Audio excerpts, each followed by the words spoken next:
Student, आता आपण element, compound आणि मिक्सचर यांच्यामधला डिफरन्स माहीत करून घेणार आहोत. You know that element, compound and mixture is a type of matter. Element, compound आणि मिक्सचर हे मॅटरचे प्रकार आहेत, हे तर तुम्हाला माहीतच आहे. सुरुवात करू आपण एलिमेंटपासून. एलिमेंट हा मॅटरचा एक प्रकार आहे. एलिमेंट म्हणजे काय?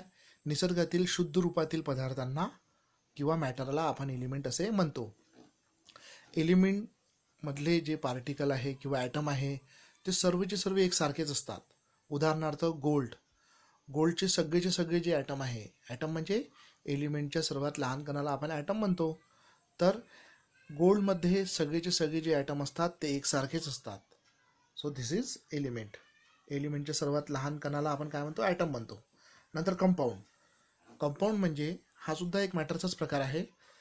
जेव्हा दोन किंवा अधिक एलिमेंटचे ॲटम हे फिक्स प्रपोर्शनमध्ये कंबाईन होतात त्याला आपण कंपाऊंड असे म्हणतो. उदाहरणार्थ वाटर हे कंपाऊंड आहे. याच्यामध्ये हायड्रोजनचे 2 ॲटम आणि ऑक्सिजनचा 1 ॲटम. हे जे एलिमेंटचे ॲटम आहे हायड्रोजन आणि ऑक्सिजन यांचे ॲटम हे फिक्स प्रपोर्शनमध्ये कंबाईन झालेले असतात, त्यालाच आपण कंपाऊंड म्हणतो. कंपाऊंडच्या अतिशय लहान घटकाला आपण मॉलिक्यूल म्हणतो. मॉलिक्यूल म्हणजे 2 किंवा अधिक ॲटम जेव्हा कंबाईन होतात तेव्हा त्याला आपण मॉलिक्यूल असे म्हणतो. नंतर मिक्सचर हा सुद्धा एक मॅटरचा प्रकार आहे. जेव्हा 2 किंवा अधिक एलिमेंट किंवा एलिमेंटचे ॲटम किंवा कंपाऊंडचे मॉलिक्यूल हे जेव्हा कंबाईन होतात विदाऊट एनी फिक्स प्रपोर्शनमध्ये, कोणतेही प्रमाण निश्चित नसताना, तर त्याला आपण मिक्सचर असे म्हणतो. उदाहरणार्थ जसं चिवडा आहे. चिवड्यामध्ये तुम्ही बघा वेगवेगळ्या प्रकारचे पदार्थ असतात, तर त्यांचं प्रमाणही निश्चित नसते. So chivda is a mixture. आता पुढे बघा, या ठिकाणी उदाहरण दिलेले आहे नायट्रोजन मॉलिक्यूलचं. नायट्रोजन हा एक प्रकारचा गॅस आहे, तो एक एलिमेंट आहे. त्याच्यातील प्रत्येक नायट्रोजनमधील प्रत्येक ॲटम हे सारखेच असतात. आता या ठिकाणी बघा, नायट्रोजनचा 1 ॲटम आणि नायट्रोजनचा दुसरा ॲटम इथे दाखवलेले आहे आणि ते केमिकली कंबाईन झालेले आहे. आणि अशा प्रकारे निसर्गामध्ये नायट्रोजन मॉलिक्यूल आपल्याला दिसून येते. 2 किंवा अधिक ॲटम एकत्र आले तर त्याला आपण मॉलिक्यूल असे म्हणतो. इथे कंपाऊंड दाखवलेला आहे नायट्रोजन डायऑक्साईड. तर इथे नायट्रोजन डायऑक्साईडचा मॉलिक्यूल इथे दाखवलेला आहे. याच्यामध्ये जो तुम्हाला व्हाईट कलरचा ॲटम दिसत आहे तो नायट्रोजनचा आहे आणि 2 जे ब्ल्यू कलरचे दाखवलेले आहे तो ऑक्सिजनचा आहे. अशा प्रकारे इथे नायट्रोजन डायऑक्साईड मॉलिक्यूल तयार होताना तुम्हाला दिसत आहे. नंतर इथे नायट्रोजन आणि नायट्रोजन डायऑक्साईड मॉलिक्यूल इथे कशा प्रकारे एकत्र आले आणि मिक्सचर तयार झालं हे इथे तुम्हाला दिसत आहे. हा नायट्रोजन मॉलिक्यूल आहे आणि हा आहे नायट्रोजन डायऑक्साईड मॉलिक्यूल. तर या ठिकाणी नायट्रोजन आणि नायट्रोजन डायऑक्साईड मॉलिक्यूल एकत्र आले आणि अशा प्रकारे मिक्सचर तयार झालेलं आहे. सेम या पद्धतीचे इथे दाखवलेलं आहे. हे ऑक्सिजन मॉलिक्यूल आहे, नायट्रिक ऑक्साईड मॉलिक्यूल आहे आणि इथे मिक्सचर तयार होताना दिसत आहे तुम्हाला नायट्रोजन आणि ऑक्सिजनचं. पुढे बघा, constituent substance of element is only one and it is that element itself. एलिमेंटचा जो घटक पदार्थ असतो तो एकच असतो आणि तो स्वतः एलिमेंट असतो. Constituent substance of a compound is only one and it is that compound itself. कंपाऊंडमधला जो घटक पदार्थ असतो तो एकच असतो आणि तो स्वतः कोण असतो? कंपाऊंडच असतो. Constituent substance of mixture are 2 or more element and or compound. तर मिक्सचरमधला जो घटक पदार्थ असतो तो 2 किंवा अधिक राहू शकतो, तो एलिमेंट किंवा कंपाऊंड सुद्धा राहू शकतो. नंतर all atom of an element are alike. एलिमेंटमध्ये जे काही ॲटम असतात ते सारखेच असतात, सगळेचे सगळे सारखेच असतात. All the molecules of compound are alike. कंपाऊंडमध्ये जेवढे काही मॉलिक्युल्स असतात ते सारखेच असतात. नंतर atom molecules of mixture are of 2 or more type. पण मिक्सचरमध्ये जेवढे काही ॲटम किंवा मॉलिक्युल असतात ते 2 किंवा अधिक प्रकारचे राहू शकतात. पुढे म्हटलेलं आहे all the atom in a molecule of an element are alike and are joint to each other by chemical bond. एलिमेंटमध्ये जेवढे काही ॲटम असतात ते ॲटम एकसारखे असतात आणि ते एकामेकाला केमिकल बॉन्डनी जॉईन करू शकतात. जसं उदाहरणार्थ आपण वर पाहिलंच आहे नायट्रोजन मॉलिक्यूल. यामध्ये एक नायट्रोजन ॲटम दुसऱ्या नायट्रोजन ॲटमशी केमिकली जॉईंट झाला, केमिकली कंबाईंड झाला आणि मॉलिक्यूल तिथे तयार झाला होता. The constituents atom of molecules of compound are 2 or more types and are joint to each other by chemical bonds. कंपाऊंडमध्ये जे मॉलिक्यूल असतात त्याच्यामध्ये जे ॲटम असतात ते 2 किंवा अधिक प्रकारचे राहू शकतात आणि ते एकमेकाला केमिकल बॉन्डनी जॉईन करतात. नंतर the constituent molecule of mixture are different from each other and are not joint. इथे not joint by chemical bond. मिक्सचरमध्ये जे घटक मॉलिक्यूल असतात किंवा ॲटम असतात ते एकामेकापासून वेगवेगळे असतात आणि ते एकामेकाला केमिकल बॉन्डनी जॉईन करत नाही. Atom molecule of different element are different. प्रत्येक एलिमेंटचा जो ॲटम असतो तो वेगवेगळा असतो. म्हणजे वेगवेगळ्या एलिमेंटचे ॲटम हे वेगवेगळे असतात. The proportion of constituent element in a compound is constant. कंपाऊंडमध्ये जे घटक एलिमेंट असतात त्यांचं प्रमाण नेहमी निश्चित असते. उदाहरणार्थ वॉटर बघू आपण. वॉटरमध्ये हायड्रोजनचे नेहमी 2च ॲटम असतील आणि ऑक्सिजनचा नेहमी एकच ॲटम असतील. इथे the proportion of constituent substance in a mixture can change. म्हणजे मिक्सचरमध्ये जे घटक पदार्थ असतात त्या पदार्थाचं जे प्रमाण असते ते फिक्स राहत नाही, ते चेंज असते. म्हणजे उदाहरणार्थ चिवडा घेऊ आपण.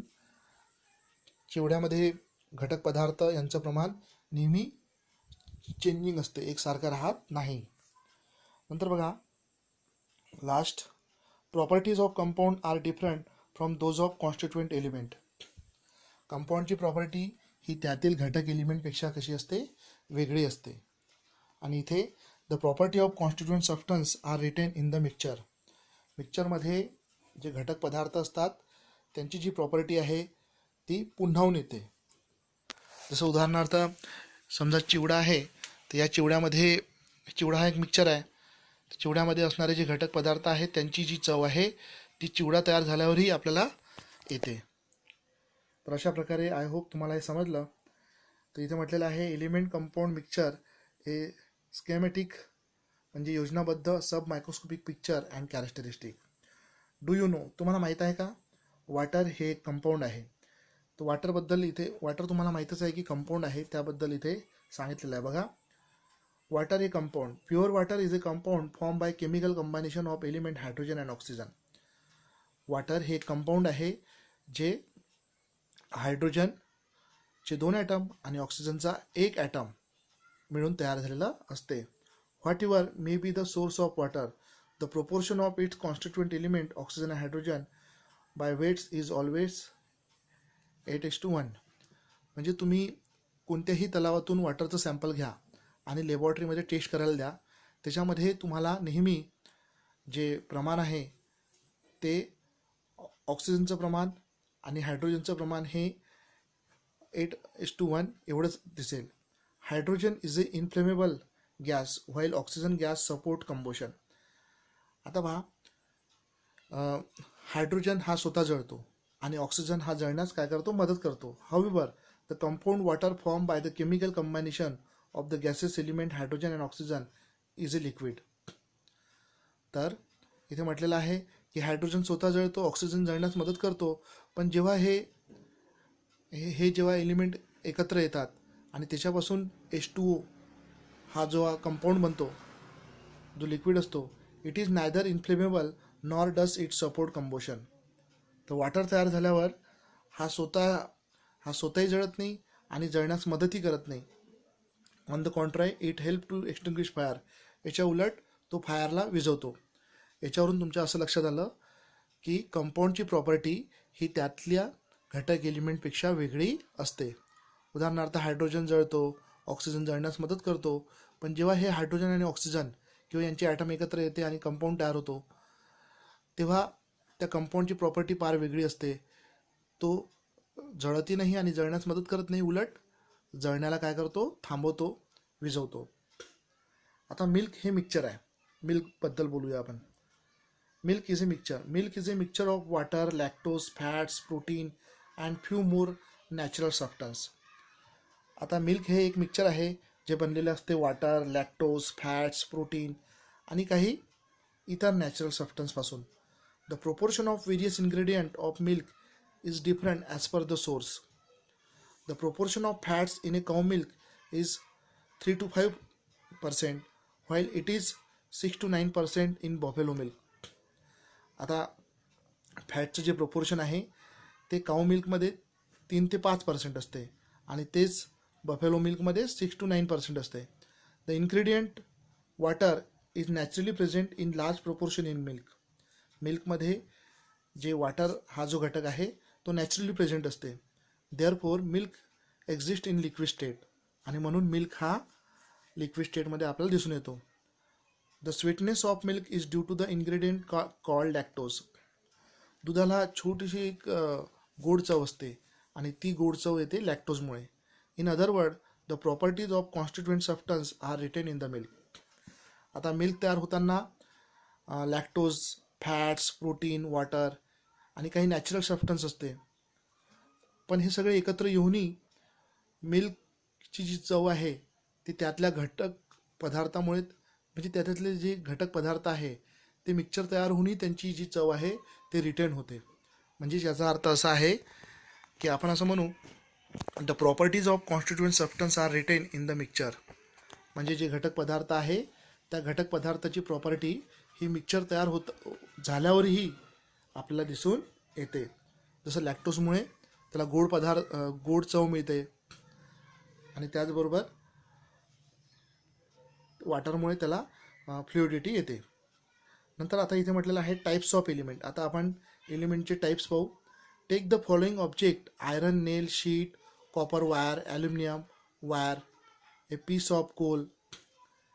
आता तुम्हाला विद्यार्थी मित्रांनो काय करायचं आहे, खालील ऑब्जेक्ट घ्यायचे आहे, जसं iron nail, sheet, copper wire, aluminium wire, piece of Coal.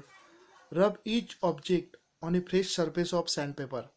आणि हे सगळेचे सगळे जे तुम्ही ऑब्जेक्ट घेतले त्याला सँडपेपरनी घासायचे आहे आणि ऑब्झर्व करायचं आहे. Hammer each object with force. आणि नंतर त्याला हॅमरिंगसुद्धा करायचं आहे, त्याला ठोकायचं सुद्धा आहे with the help of force. Take care not to hurt yourself. फक्त काळजी घ्यायची आहे की स्वतःला दुखापत करायची नाही. Record your observation in the following table. आणि तुमचे ऑब्झर्वेशन खालच्या टेबलमध्ये लिहायचे आहे.